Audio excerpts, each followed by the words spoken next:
Hip-hop began in the 1970s in the South Bronx, New York, predominantly among African Americans and Latinos. Without DJs and MCs, there would be no hip-hop. DJs would play at house parties, battles, and youth centers. MCs would introduce the DJ and the music and entertain the crowd. Soon the practice became more styled and shortly came to be known as rapping. Hip hop has been largely dominated by male artists since the beginning, leaving the women in this genre to take the back seat. Women have had to struggle to thrive 10 times harder than a male rapper. It's hard for female rappers to break through the industry as they have to challenge male biases and double standards that's held against them. They also have difficulties receiving recognition from record labels. In Vibe's History of Rap, it was said that men originally were the consumers of this type of music, preferring to listen to male artists. Rap is perceived as a man's style of expression. Rap producers and managers were hesitant to sign female rappers as they were looked at as risk. Producers and managers had the fear of confusing the perception of male dominance, which is associated with this genre of music. We can start in 1979 in New York City, as artists, record companies, and producers strove to make it on vinyl in the wake of Sugar Hill's Gang's selling hit Rapper's Delight. It would be the Winley family, made up of sisters Tanya and Paulette, who made the first rap record. In the early 70s, there were early female MC role models, such as MC Shay-Rock, the first female MC in the group The Funky 4+1. Then you had the first female MC and DJ crew, the Mercedes Ladies. Female rappers such as MC Lyte, Queen Latifah, Salt-N-Pepa, and Roxanne Shante were the few female artists to challenge sexist male behavior. Roxanne Shante is certainly the first female rapper to make a career out of her music. Roxanne broke out through the diss record Roxanne Revenge, speaking against the group UTFO's record Roxanne Roxanne. Something that started off as a joke slowly became a success at the tender age of 14. The New Jersey native that demanded respect, Queen Latifah was known for her Afrocentric image. She had anthems for women of all races, such as UNITY and Ladies First. In the song UNITY, she spoke out against the disrespect of women in society and addressed the use of the word bitch against women. The song won the 1995 Grammy Award for Best Rap Solo Performance. Queen Latifah has ventured with other projects such as starring in movies, TV shows, and being a cover girl for CoverGirl Cosmetics. One of the true original female MCs, MC Lyte has been rocking behind the mic since the late 80s, with her debut release, Light as a Rock. She never hesitated to tackle heavy subjects in her music like drug abuse and inner city communities. Early in her career, the tomboyish MC was named one of the top female rappers of all time for her impeccable lyricism with memorable hits such as Paper Thin and I Cram to Understand You. Then you had Salt-N-Pepa, who came on the scene with messages that focus on self-empowerment and positive sexuality. Their songs, Let's Talk About Sex, What a Man, helped them place female issues on the forefront. They were one of the first female rap groups to make it big in the game. They were also the first female hip-hop act to win a Grammy. Their full-length debut album, Hot, Cool, and Vicious, reached double platinum success. Salt-N-Pepa proved that women in hip-hop can be smart, strong, and still be sexy.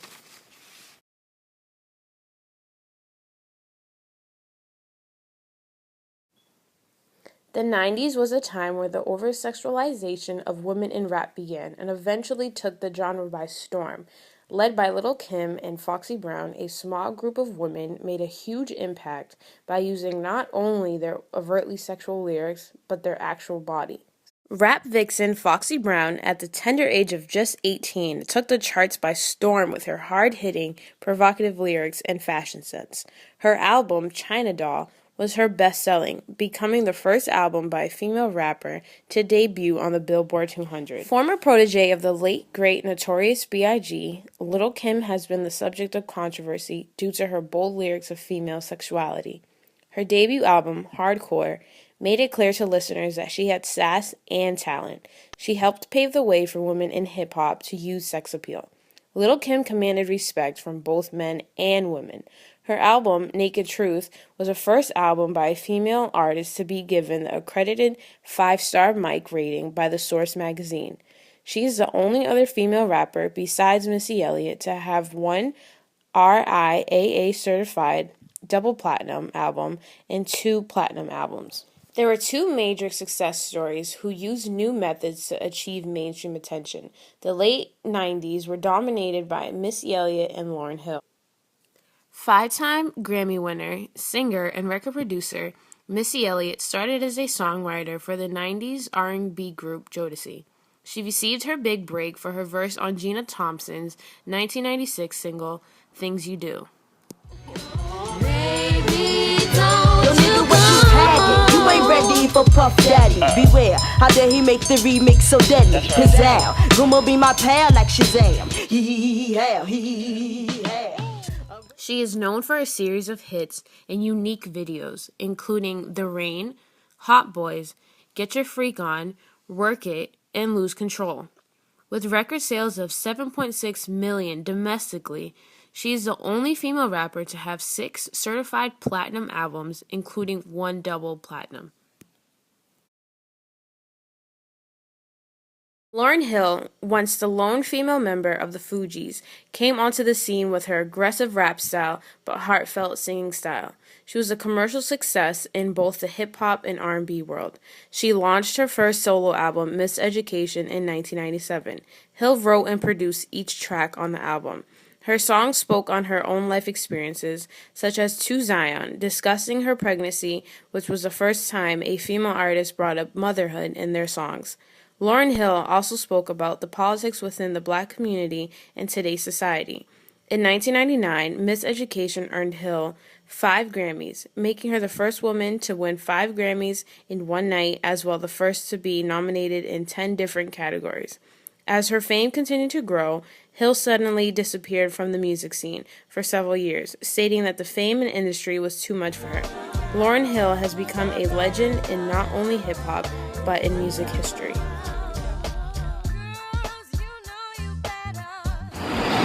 Lauryn Hill. I mean, man, she was a legend. You know? Got somebody to chime in. She was just someone who we had to look up to at the end of the day, because I don't look up to Nicki Minaj, you know what I mean? Like, we were talking about messages, she's not sending messages to where I'm like, oh, I want to be like her, I want to do this like her. Where Lauryn Hill was sending messages where we would be like, wow, you know, we're going to make a statement about things. Lauryn Hill is just one of those influential people, you know, that we might have had in our generation to help influence us to get through, you know, certain situations that now we might fear that these young girls growing up might not have. Like, they have the pop star Nicki Minaj and, you know, things like that.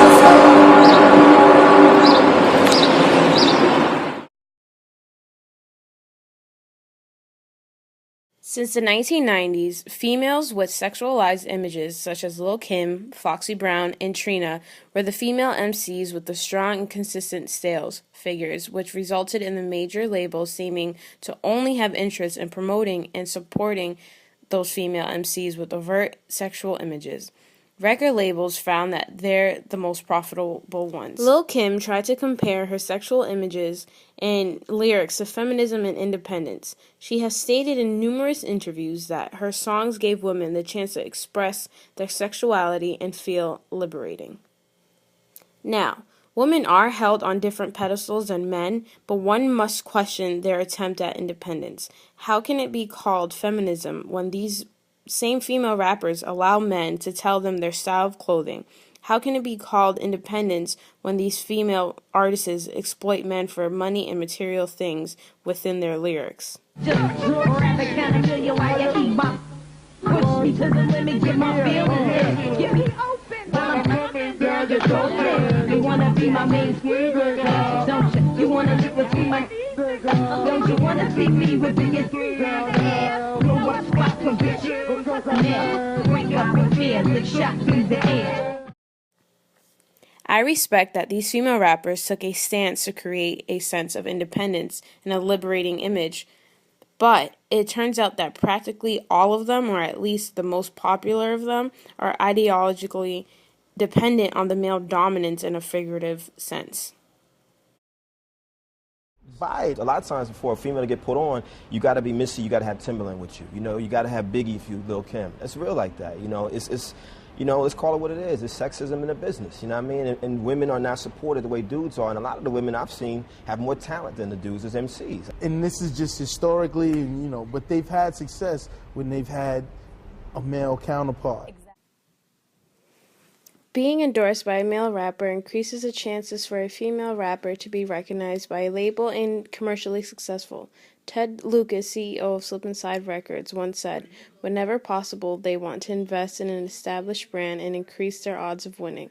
Most executives believe that the best way to do that with a female rapper is to make sure she is tied to a reputable male rapper. Fair or unfair, female rappers need to realize when it comes to making it in hip-hop, they usually need to be affiliated with a hot male MC.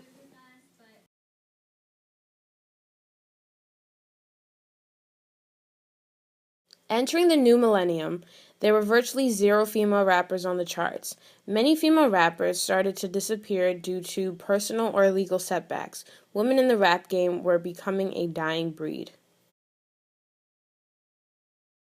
It was 2010 and we were introduced to Nicki Minaj. Born and raised in Queens, New York, Minaj exploded onto the scene under rapper Lil Wayne's record label, Young Money. There wasn't a charting female rapper since Missy Elliott in the early 2000s.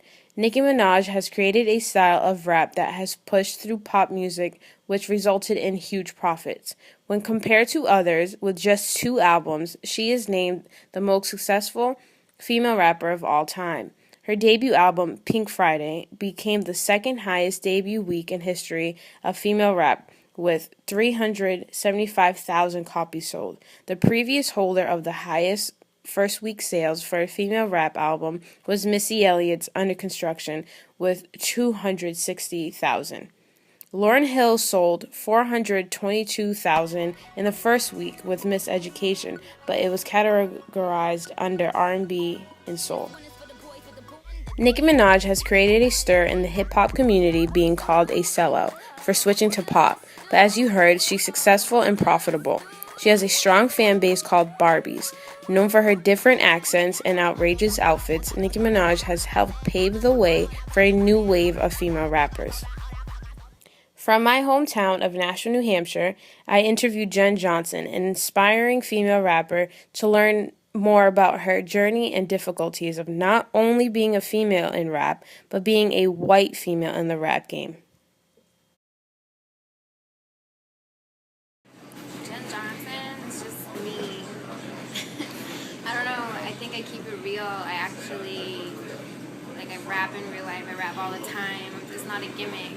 I'm not just someone who is trying to make money from this and put on like a costume. Like, no, this is fun for me.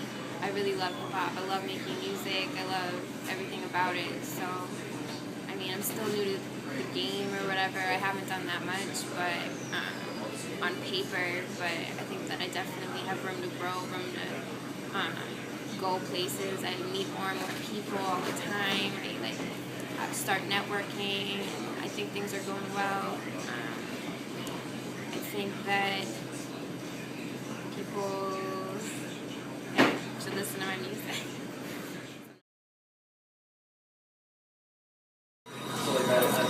So I didn't start rapping until after high school, actually. Just for the simple fact, like, I'm a white girl. It was never like in me. I didn't ever think about being a rapper, actually doing it. But I was always a writer, and I was always into hip hop. I would write stories and poems and stuff, and I didn't actually start writing raps and rapping and freestyling till I was probably 19.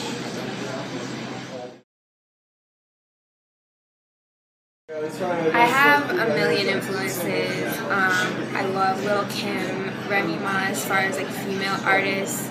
And then of course like 50 Cent and Eminem. I think that any white rapper has like a lot to owe him as far as what he's done to the game and stuff and how he's changed it. And of course he's an amazing lyricist too, and I love lyricists like Nas and Big L. Just the old school like 90s hip hop, Mobb Deep obviously, Wu-Tang Clan. I love Redman. I don't know, just everyone. I love hip hop. I set myself apart from other female rappers for many reasons. Like, number one, I'm white, and when I actually first started rapping, Krayshawn wasn't doing anything, Iggy Azalea wasn't doing anything, so I was actually like, I would put on my like MySpace or whatever, I had like the best white girl rapper ever. Like, that was my thing. I thought it was the only one, because I googled it and there was like no one else. But later Krayshawn came and stuff, so, but I would still consider myself like one of the better white female lyricists, not to diss anyone else, but I also battled in some battles, which is different, and what you were talking about before about like rapping about sleazy stuff and being a slut, I don't really do that. I'm trying to send more of a better message than that. I think that young women like these days don't really have good role models. So I think that would be kind of good to do. A lot of like, hit songs today are just like ass, ass, ass, or, be in the club, and a lot of young girls don't really get past that. They don't know that there's more to life than just like chilling, having a good time, and being a hoe. Like, I think that they need better role models, and the people that they look up to a lot of the time are musicians. So I think that would be a lot of weight on my shoulders if I was in any position to like send a message to a lot of people. So I think that people need to start sending better messages, I think. Okay. One of the most frustrating things as a female artist or someone who's trying to be an artist is when people try to network with you and try to talk to you, like 60% of the time, they're just trying to get with you. I swear on my life, and it's so annoying. You have to, between every message and every person that talks to you, you have to decipher what is their real intention. And even if you think it's going one way, keep in the back of your mind, like, I don't know, because it happens all the time. People say one thing, they do another. People don't come through what they said. They start asking you for pictures and weird stuff. Like, no, like, it's so frustrating, and it's one of the biggest hurdles, I think, in trying to move up in the game, because some people will assume that you will send them pictures and stuff and hang out with them in order to work with them, which is not the case at all. I don't know why I do that. Like, I'm here for my music and what I'm doing, and I try to keep it professional, so I'm sorry if some ladies are not as professional as that, but that's how I keep it, and that's that. So.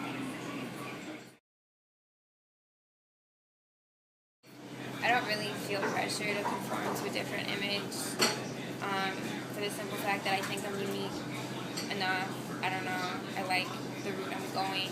Just because I am a white girl who raps, I think that anything I did would be my own image, and I'm kind of confident enough in my own self that I wouldn't stray from that ideal that I have. Not to say that I don't take other people's advice, but as far as like a slutty image, I know for a fact that's not anything I want to portray. Like, I really am confident that would set me apart, just to be a rapper and not be a slut. Probably.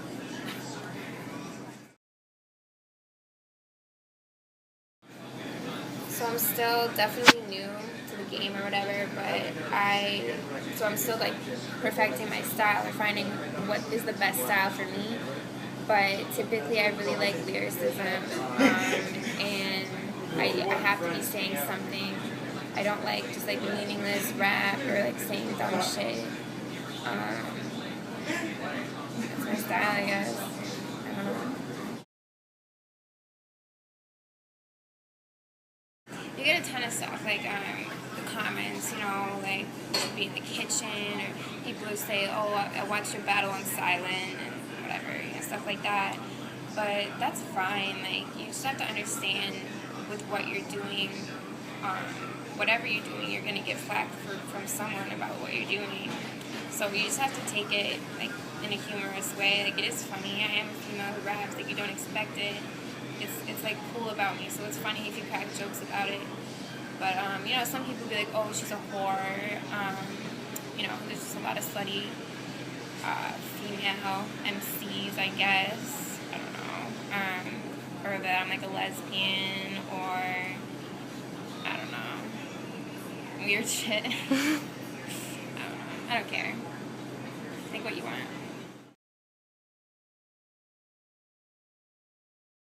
Jen Johnson is one of many female rappers emerging onto the scene. You have Azealia Banks, Lola Monroe, Iggy Azalea, and so much more trying to have their stories be heard. As I become acquainted with some new female rappers' music, I continue to see the same pattern with the unnecessary overt sexual images. It just seems that the new norm for female rappers is to be overly sexual to sell their quote-unquote stories. It's disappointing to see so many female rappers out there with actual talent not getting exposure because they aren't as sexual or have that image that record labels want. The rap game is such a male-dominated industry that female artists are either copying the male artist's definition of masculinity by using a tomboy image or using sex appeal to set themselves apart. Many say that it's just entertainment, but to me, that entertainment is slowly reinforcing gender stereotypes and creates an ideology for female rappers. So the call is out for the new generation of female rappers to be diverse regarding their image and content. We went from queen mothers to soft porn stars. I hope someone can break the mold and not fall victim to the industry. Let your story be heard and truly be a woman behind the mic.